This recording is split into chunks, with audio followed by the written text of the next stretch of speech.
Good morning.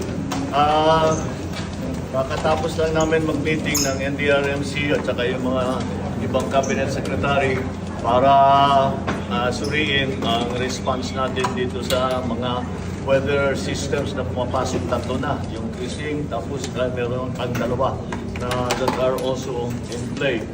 Anyway, napuntahan ko ang dalawang evacuation center sa Rizal at mukhang maayos naman. Unfortunately nga, sabi ko nga sa kanila kanina, unfortunately, alam na rin natin ang gagawin natin dahil napakadalas na mangyari sa atin ito.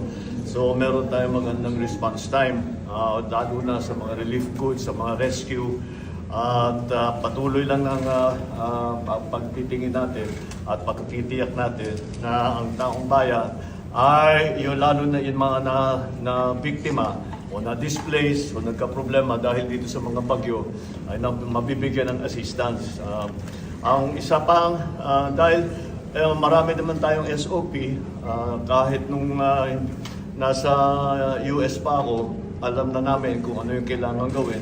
Tuloy-tuloy ang proseso ng pagbibigay ng relief, pag-rescue, pagbibigay ng relief, pagbubukas ng mga kalsada, patiyakin na may kuryente ang mga ospital.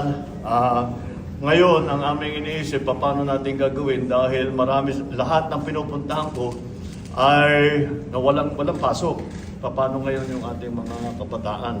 At kailangan naman lagi ng lugi sila.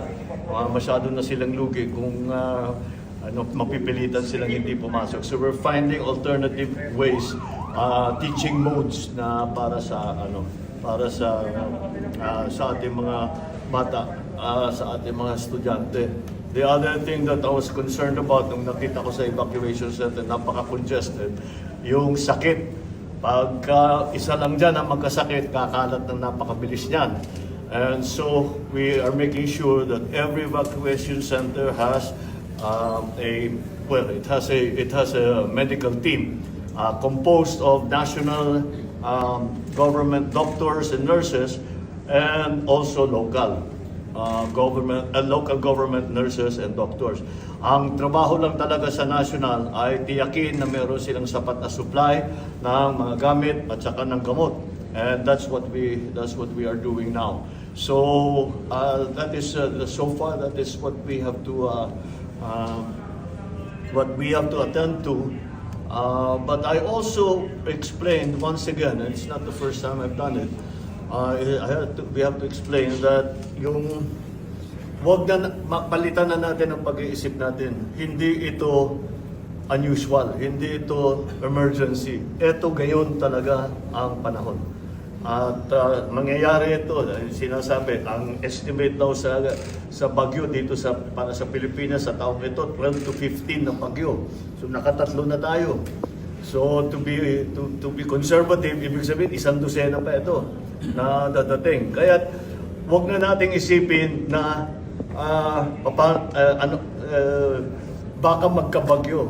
Wag tayo mag-isip na gano'n. Tayo kasi nung lumaki tayo, very maliwanag na maliwanag kung kailan ang typhoon season, maliwanag na maliwanag kung saan nagbabaha.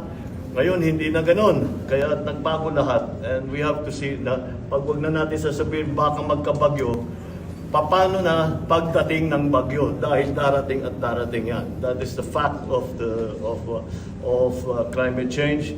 And we are now having to think more, of course, mitigation. So, ano yung mga pwedeng gawin para matulungan nga yung mga naging biktima. Pero in the longer term, kailangan na natin mag-isip tungkol sa adaptation. What do we have to do when it comes again? Because it will come again. So, evacuation centers, health centers, ano ba yung mga kailangan natin gawin? Kapag nangyari uli ito, SOP na naman, sige, may plano tayo para sa eskwelahan. Marami tayong health center, marami tayong medical team, alam na natin yung gagawin natin. But we have to make those arrangements almost semi-permanent. Because this is going to, as I said, this will going to happen. As I told them today, this will happen this year, it will happen next year, it will happen the year after that, etc., etc. So we have to think.